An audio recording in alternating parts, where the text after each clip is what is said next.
data types. Built-in data types are nothing but boolean, character, integer, floating point, double floating point, and valueless. Data types. Data types are nothing but these are used to define the type of data. It means we have variables, we have functions, etc. and we need to know what type of data they carry, what type of data they hold. That is why we use data types. That is how the data types can be used. And as we all know, there are different types of data types: character type, integer type, double, float, etc. and these data types are for variables. It means variables will be having some data types. Variables are nothing but the reserved memory locations. It means we need to store a value in a variable and that value will be stored in some memory location. The name of the memory location is nothing but a variable name. And these 6 data types can be modified with the help of these keywords, these type of modifiers like signed, unsigned, short, long. And memory allocated to these data types.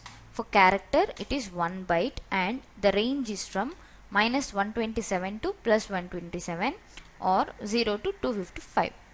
And unsigned char.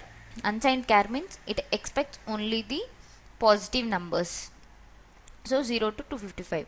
Signed, both positive and negative. So -127 to 127. Int, as usual 4 bytes. It depends on the compiler. If some compilers may declare 2 bytes for integer and for long int it declare 4 bytes. So it may vary. And the range is this one. And unsigned int 4 bytes, signed int 4 bytes, short int 2 bytes. So this is short int. Short int is 2 bytes. In some compilers, even integer means 2 bytes. The long int means 4 bytes. Here short int means 2 bytes. Likewise it vary. And long int 4 bytes, float 4 bytes, double 8 bytes, long double 8 bytes, likewise. And as usual the data, the memory allocated would vary from machine to one machine to another machine. So let us execute this simple program to know how much our compiler would allocate to the variables, to the data types. Here this same program #include iostream, this is a header file.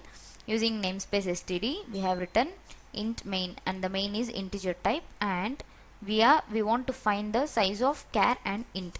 Here size of is a keyword. In previous slides we have discussed about size of. Size of is nothing but it is used to find how much memory is allocated to this data type. For size of int we need to find out how much memory is allocated to these variable data types, character and integer. Let us see this in Genie.